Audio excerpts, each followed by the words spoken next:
Movement खड़ा करके ना नेताओं का काफिला कहीं निकलने देंगे, ना नेताओं की रैली कहीं होने देंगे। इस बात को याद रखना। इस देश में कोई आंदोलन नहीं होगा, अब इस देश में कोई आंदोलन नहीं होगा। इस देश में अगर बहुजन समाज के लोग कोई आंदोलन करेंगे तो वो आंदोलन होगा सत्ता का आंदोलन, क्योंकि बाबा साहेब अम्बेडकर और मान्यवर कांशीराम साहब ने हमें सत्ता का रास्ता दिखाया था। और जब हमें फूले शाहू पेरियार लड़ाई अम्बेडकर और मान्यवर कांशीराम साहब कहकर गए कि हमें इस देश का हुक्मरान बनना है, बाबा साहेब अम्बेडकर ने कहा कि 21वीं सदी हमारी है, मान्यवर कांशीराम साहब ने कहा कि 21वीं सदी हमारी है। तो जिस सदी में हमारे महापुरुष हमें इस देश का हुक्मरान बनाने का सोच के गए थे, आज हम उस सदी में उस गद्दी से इतने दूर क्यों हैं? 206 वर्दी पहन के हमें घूर के दिखा रहे हो तो राह के दरिया का किनारा भी कभी आएगा, राह के दरिया का किनारा भी कभी आएगा।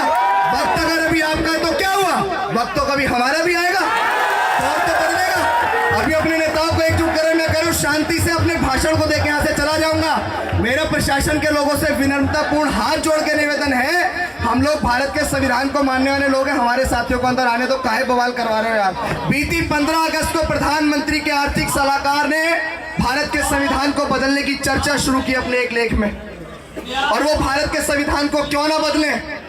जिन लोगों को कभी सदियों से गुलाम बना के रखा जाता था, जिनको मूछे रखने का अधिकार नहीं था, जिनको सम्मान से खाट पे बैठने का अधिकार नहीं था, जिन लोगों को दूसरे के कुएं से पानी पीने का अधिकार नहीं था, वो लोग जब आज IAS, IPS, जज, डॉक्टर, बैरिस्टर, कलेक्टर, दरोगा बन गए हैं तो उनकी आंखों में तो चुभेंगे ना यार। लेकिन अब बीती 23 जुलाई को बाबा साहेब अम्बेडकर की जन्मस्थली मध्य प्रदेश के महू से हमने एक संकल्प की शुरुआत की, जिसका नाम रखा बहुजन जागो मार्च, और जिसका उद्देश्य बहुजन नेताओं साथ में आओ। ये बात हम अच्छे से जानते हैं कि बिखर के हम लोग इस देश के हुक्मरान नहीं बन सकते हैं। कितने लोग इस बात को मानते हैं बताओ? सब मानते हैं ना?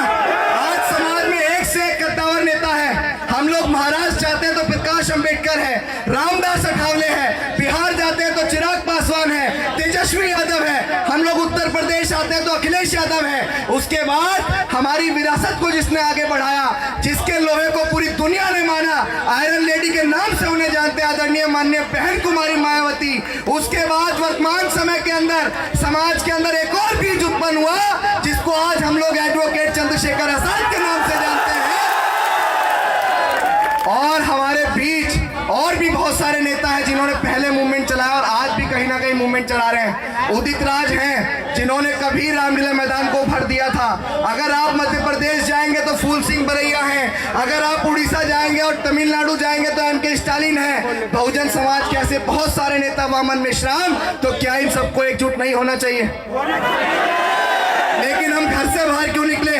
तमाम लोग सोच तो रहे हैं कि नेताओं को एकजुट होना चाहिए, सब सोच रहे हैं कि नेताओं को एकजुट होना चाहिए, लेकिन घर से बाहर निकल के प्रयास कोई नहीं कर रहा है। तब हमने ये कहा कि सोचने से नहीं मिलते हैं तमन्नाओं के शहर, कि सोचने से नहीं मिलते हैं तमन्नाओं के शहर, चलना भी पड़ता है साथियों मंजिल को पाने के लिए, चलना भी पड़ता है मंजिल को पाने के लिए। आज इस देश में हालत क्या है आपकी बताओ? बीती 15 अगस्त को प्रधानमंत्री के आर्थिक सलाहकार ने भारत के संविधान को बदलने की चर्चा शुरू की अपने एक लेख में। और वो भारत के संविधान को क्यों ना बदले?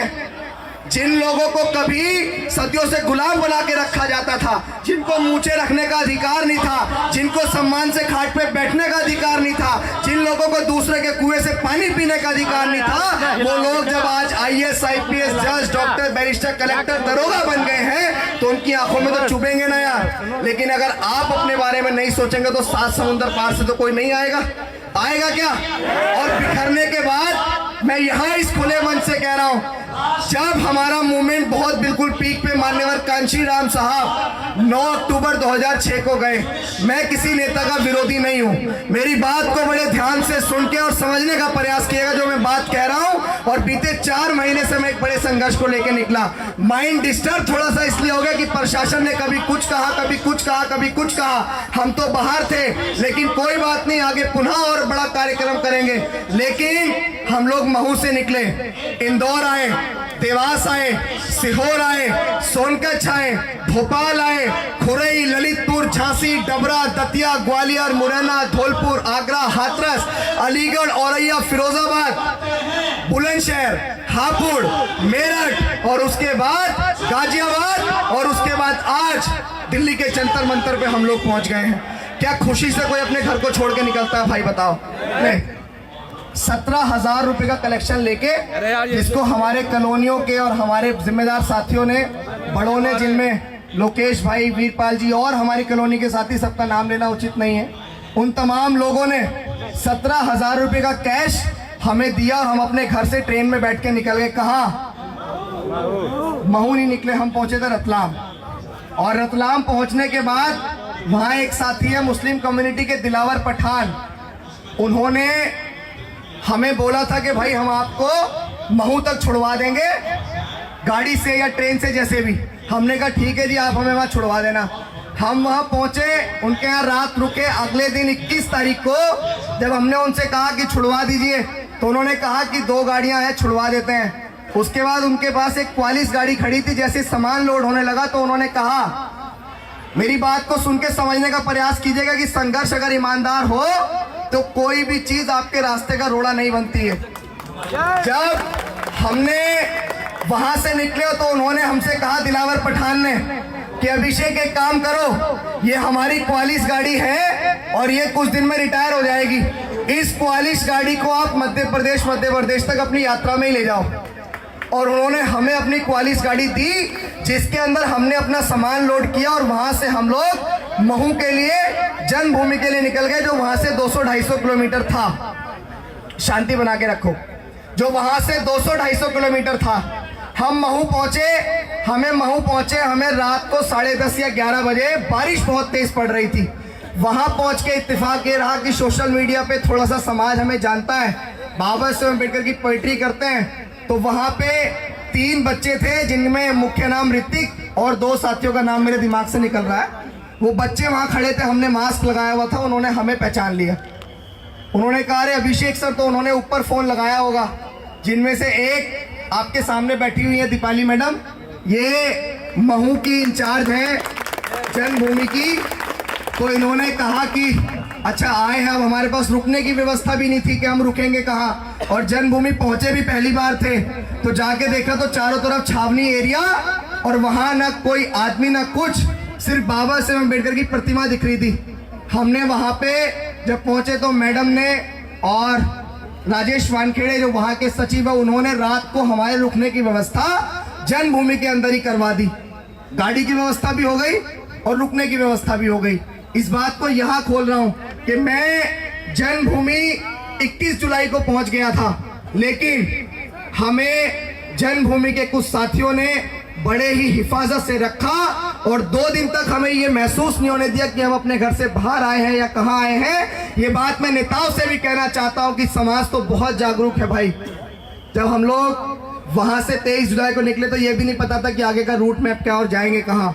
महू के तमाम कमेटी के साथियों ने हमारा रूट मैप तैयार किया इंदौर तक का, और इंदौर तक का सफर हमारी पूरी भीम जनविस्ली की टीम ने हमारा सहयोग करके आगे तक का सफर पहुंचाया और हम लोग इंदौर तक पहुंच गए। हो गया पहले दिन का सफर। उसके बाद जब इंदौर पहुंचे तो आगे तक के सफर ऐसे ही बनते चले गए। आप देखिए, घर से निकले थे 17,000 का कैश लेके, गाड़ी की व्यवस्था नहीं थी, सामान ढोते ढोते पता नहीं क्या होता, पैदल मार्च था, निकले और आज आपके बीच जंतर मंतर लगभग 4.5 महीने के लंबे अंतराल के बाद पहुंचे हैं। सब लोगों को पता है ना यार किस लिए पहुंचे हैं। अब मैं आपसे निवेदन करता हूं कि आपके साथ मैं नेताओं से एक बात कहना चाहता हूं। हमारे समाज के नेता अक्सर हमारे बीच आकर कहते हैं कि समाज एकजुट नहीं है, समाज एकजुट नहीं है। हाथ उठा के जोरदार नारों के साथ बताओ कि समाज एकजुट है या नहीं है। समाज चाहता है ना कि मायावती, चंद्रशेखर, उदित राज, वामन मिश्रा, प्रकाश अंबेडकर, रामदास अठावले, जीतन राम मांझी और तमाम बहुजन समाज के नेता एकजुट हो जाए, चाहता है ना समाज।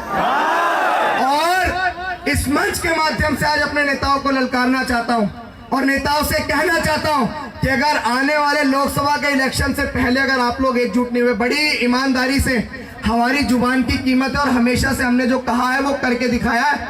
अगर कहा था कि महू जाएंगे और जनविस्ली तक आएंगे तो चाहे सफर के बीच में कुछ भी हुआ हो, लेकिन रुके आज जंतर मंतर आके ही है। ये आप सबका प्यार था जो हमें यहाँ तक लेके आया, वरना हमारे अपने लोगों ने ही हमें रोकने का बहुत प्रयास किया, लेकिन उन सारी चीजों को पार करते हुए यहाँ आ गए और एक ही संकल्प के साथ आ गए कि यार हमारे नेता कैसे एकजुट हो जाए। अब आप सबके साथ, भाई इतने लोग यहाँ पहुंचे तो समर्थन करते हैं ना हमारी बात का। अब मैं आप सब लोगों के साथ अपने नेताओं से कहना चाहता हूँ कि आने वाले लोकसभा के इलेक्शन से पहले या तो कुछ सोच लो, या तो कुछ सोच लो, वरना ना तो कहीं काफिला जाने देंगे और ना कोठियों से बाहर निकलने देंगे। ये समाज है, ये समाज आपको अगर अर्श से फर्श तक पहुंचा सकता है, ये समाज अगर आपको फर्श से अर्श तक पहुंचा सकता है, तो ये समाज दोबारा आपको फर्श पे ला सकता है। इस बात को याद रखना। मैं बड़ी ईमानदारी से कह रहा हूं कि अगर हमारे नेताओं ने कुछ सोच लिया और आने वाले लोकसभा के इलेक्शन तक हमारे नेता साथ आ गए तो ठीक है, वाह वाह ये, वरना हम तो बता रहे हैं कि एक अच्छा सा मूवमेंट खड़ा करके, साथियों को खड़ा करके, कैडराइज मूवमेंट खड़ा करके ना नेताओं का काफिला कहीं निकलने देंगे, ना नेताओं की रैली कहीं होने देंगे। इस बात को याद रखना।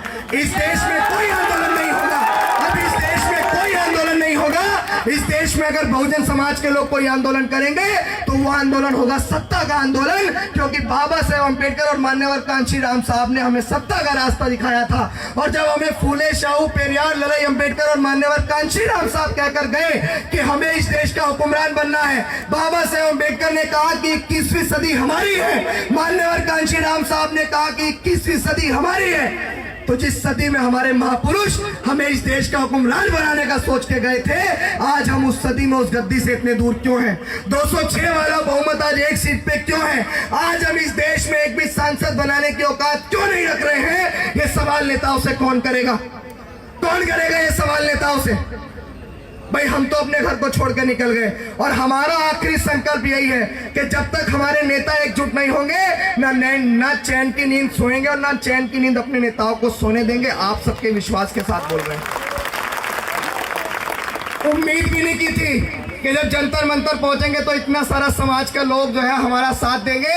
एक नज्म आप सबके भरोसे से कह रहा हूं कि हार जाऊंगा मैं, सोचना छोड़ दो, ख्वाब टूटूंगा ये देखना छोड़ दो, इस मिशन के लिए जा भी कुर्बान है, रुक मैं सकता नहीं, रोकना छोड़ दो, रुक मैं सकता नहीं। देखो एकता की शुरुआत यहीं से कर देते हैं। ये दोनों मंच अम्बेडकरवादी मंच थे।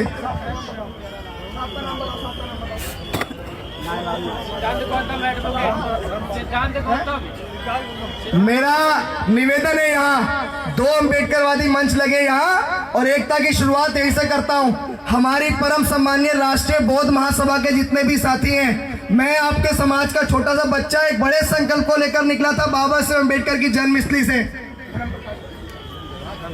धर्म प्रकाश भारती जी, हमारे बाबूजी, मेरी आवाज अगर आप तक पहुंच रही है तो आपका बच्चा बाबा साहेब अम्बेडकर की जन्मस्थली से एक पैदल मार्च को लेकर निकला था, जिसका उद्देश्य बहुजन नेताओं साथ में आओ।